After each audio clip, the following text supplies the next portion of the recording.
Okay, so you guys wanted to dive deep into a really fascinating question.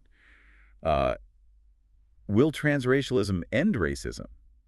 Or, like, will it make it worse? Will it fuel racism? Yeah, this is a big one, and I think the sources you sent are really going to help us unpack it. You've got everything from like YouTube videos and Reddit threads to like actual academic papers and Wikipedia articles. Yeah, so we're going to be looking at, like, personal stories, people sharing their experiences, but also, like, scientific arguments and philosophical ideas about what race even is. Exactly. And our mission here is to like really get into those core arguments and explore how transracialism could change the way we see and experience race. Right, and we're not here to say, like, who's right or wrong or tell you what to think. Our goal is just to, like, go through this material together and understand the different perspectives out there. Yeah, kind of like be your guides through this whole thing and like hopefully it'll help you form your own informed opinion. Okay, cool. So to kick things off, uh, what exactly do we mean by transracialism? Like, how's it being understood in these Uh, sources? Well, the Simon Cushing video, it gives a pretty common definition. It's basically the idea of someone identifying as a race that's different from their like biological ancestry. Right. So, like, Rachel Dolezal and Sean King are the examples that always come up. Yeah, exactly. They kind of became like the faces of this whole debate. Dolezal presenting as black and leading an NAACP chapter, even though her parents were white. And then King, who's this big voice in the anti-racism movement. But there were questions about his background and how it matched up with his public image. Yeah, they definitely sparked a lot of controversy, but it seems like this goes way beyond just those high-profile cases, right? Absolutely. I I mean, you've got those Reddit communities like our transracial, transrace, even our transracial too, and our dialacial community. And they even mentioned a Discord server. So clearly there are people for whom this is like a real lived experience, something they're actively trying to understand and talk about. Yeah, it's interesting to think about these online spaces as, like, places where people are finding community and support around their identity.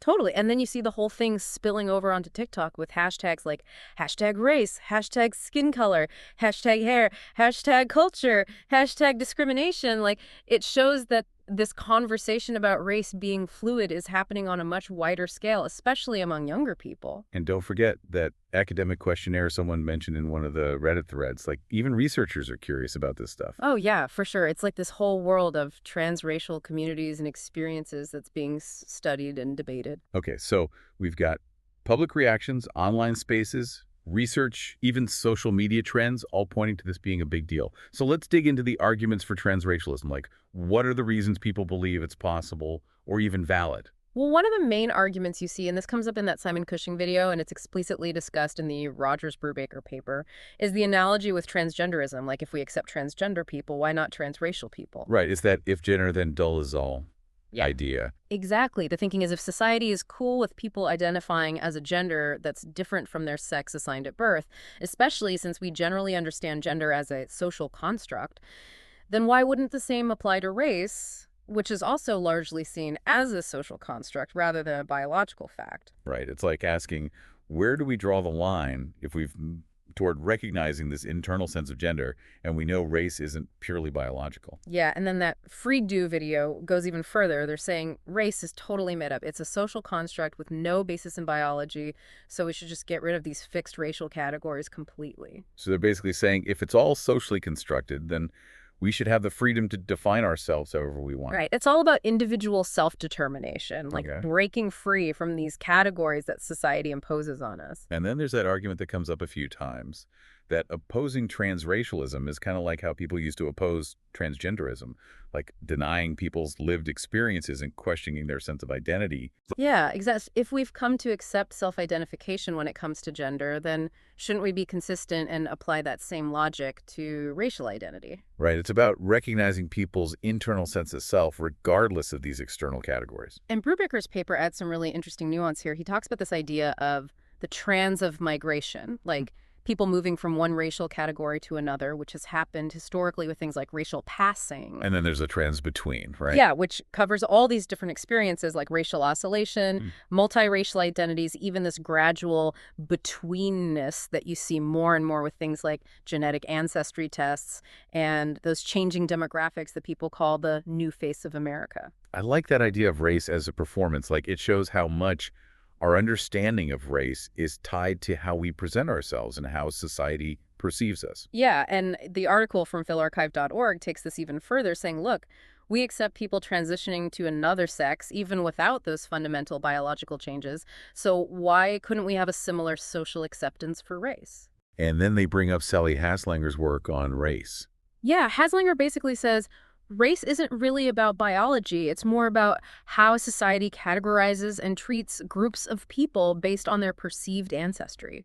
So if someone is consistently treated as a member of a certain race, regardless of their birth, then they could be considered part of that race in a social sense. Exactly. And it's fascinating because then you have that personal story from the Sardar racial community where someone talks about feeling this deep connection to Japanese culture and wanting to adopt aspects of that culture. And they ask this really powerful question, why can't we be the race we choose? It really challenges those assumptions we have about race being fixed and unchanging. Yeah, for sure. But we also have to look at the other side of the coin, like the arguments against transracialism and the worries that it could actually fuel racism. Right, because it's not all sunshine and rainbows. Yeah. There's some serious concerns here. Absolutely. One of the biggest arguments against it, and this is highlighted in the Simon Cushing video, and it draws on the work of DuBose and Pleasance, is the idea that racial oppression is deeply intergenerational. Like, it's not just about how you feel, it's about this shared history of racism that's passed down through generations. So it's like saying you can't just choose to identify as a certain race and suddenly have that history and experience. Exactly. They use the example of the Canadian Indigenous residential schools. Like, those were designed to erase Indigenous culture, and that trauma is something that's carried by generations of Indigenous people. It's not something you can just opt into. Right. It really emphasizes how race, for many people, is inseparable from this history of systemic inequality. Yeah, and Brubaker supports this in his paper.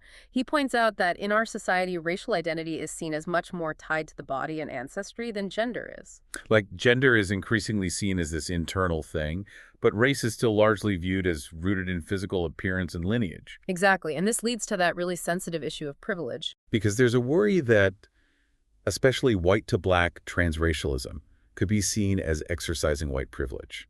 Yeah, that's a major concern. The idea is that someone born white can always choose to go back to their birth race and all the unearned advantages that come with it. So they can kind of dip their toes into another racial identity and then just step back into their privilege whenever they want, which isn't something that people of color can do. Exactly. And while Brubaker does mention the counter-argument that, the potential to revert back to male privilege doesn't invalidate transgender identity, the whole context of race and racism makes this a very different conversation. And then there's that whole issue of cultural appropriation that the RCTA, Understanding RCTA source, brings up. Yeah, it's a big concern, the idea that you can't just adopt elements of another culture, especially when that culture has faced so much oppression and marginalization without a genuine understanding and respect for its history and significance.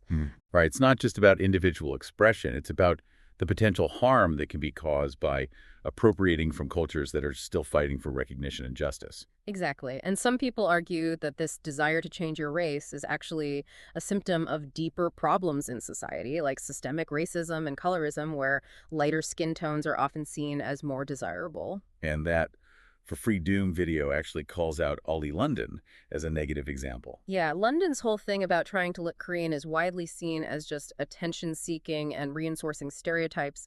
It doesn't come across as genuine or respectful. And that video also talks about the lack of real before and after examples of transracial individuals and the whole face-claiming thing in online communities. Yeah, it's like they're questioning how deep and authentic these transitions really are compared to what we see with transgender people. And then there's the argument that people who identify as transracial often haven't experienced the actual discrimination that people of color face on a daily basis. Which brings us back to that whole point about shared history and lived experience. Right, and Brubaker makes this really powerful point in his paper. It was written after the Dylan Roof shooting, and he says Michael Brown couldn't be transracial. It's such a stark statement, but it really highlights how race, especially for Black people, is often involuntary, and how systemic racism can have these devastating consequences. It's not just an identity you can choose to take on or off. And the story of Martina Big from the Quote Goats podcast also shows how complicated this is. She went through all these physical modifications to look Black, but she still faces questions about whether she can truly be Black, and she talks about being stared at and questioned. Yeah, it shows that changing your appearance doesn't necessarily change how society sees you or the experiences you have. And then you've got that Remnant 777 video, the YouTuber who doesn't get racism, which argues that overcoming discrimination is about changing the behavior of the group being discriminated against. It's a controversial perspective, to say the least, and it seems to miss the point about how systemic inequality works. Yeah, and finally, there's that history of racism in science video, which reminds us of how science has been used to create racial hierarchies and justify oppression. It's a really important point because there's a worry that embracing transracialism without understanding this history could downplay the lasting harm of scientific racism. So we've got this really fundamental tension between the idea of